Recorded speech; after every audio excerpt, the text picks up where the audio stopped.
Hyper? Hyperprosexia. Hyperprosexia. Well, hyperpro and sexia. Hyperprosexia. I cannot really understand that. That is prosexia is abnormal ability to pay attention, characterized by near complete indifference to everything. Hyperprosexia is Too much of that. to concentrate on one thing excessively.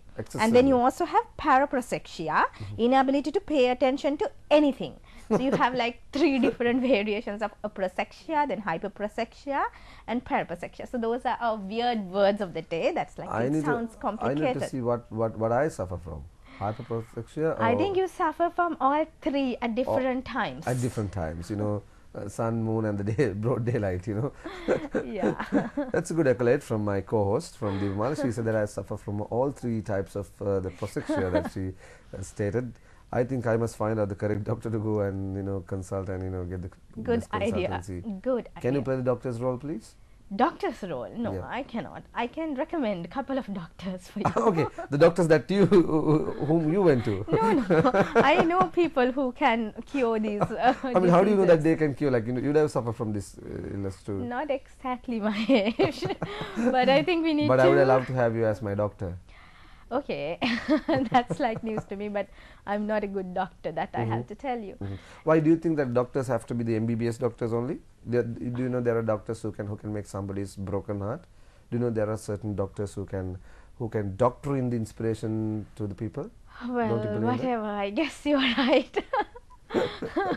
Mahesh has got off from the wrong side of the bed.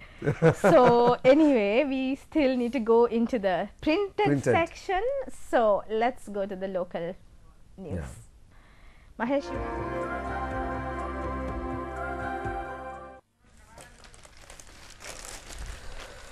Well, we have the Daily Mirror, Daily News and the Island as usual. Let me start with the Daily Mirror lead story. MR's second term begins November 2010. A Supreme Court report sent to President's office. The Supreme Court yesterday declared that the second term of President Mahinda Rajapaksa begins on November 19th and not November 19th, 2011. An official at the President's office told the Daily Mirror online is what the Daily Mirror lead story for today, which means that from 2010 to 2016 there will be 6 years, and President Mahinda Rajapaksa's second term will begin on November 2010. And on Daily News, the first picture is the 62nd Independence Day celebration in Kandy tomorrow. So a dress rehearsal of tomorrow's Independence Day celebration in Kandy is shown on the picture.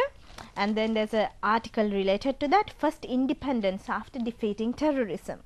So President Mahinda Rajapaksa will preside at the 62nd Independence Day celebration tomorrow at 8:30 AM at the Sri Dalada Maligawa Kandy. And then they also say that there will be 2-minute silence will be observed at 9:07 AM to honor patriots who had laid down their lives to protect and preserve freedom and the territorial integrity of the country. Now 9:07 tomorrow, so I think everybody should remember that time. And 9/7 on the Independence Day, the first day after defeating the terrorist organization and terrorism, that is the time to pay respect to our soldiers and everybody who lost their lives in the war. So then the other headline says 37 in custody, conspiracy to assassinate President, Brigadier Colonel and army deserters among them, 70 hotel rooms booked under false name. This story is related to the events that was going to unravel after the elections and before at the elections night, the opposition taking 70 rooms and the investigations into the situation. So it says the special police squad led by senior DIG investigated the conspiracy to assassinate President Mahinda Rajapaksa, and several others have detained 37 suspects, including a brigadier.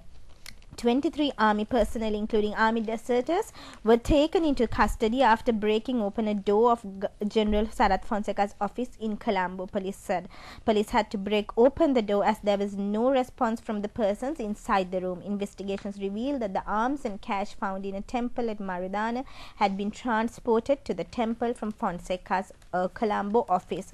And it goes on to reveal more facts about the conspiracy and this particular incident of booking 70 rooms at the election night, and then also the engagement of some army deserters. Then there's another news which says ANCL highest ratepayers in Colombo. Mahesh, you can maybe go on to some news in the mirror. Well, before that, let's take a short breather to have our lemon.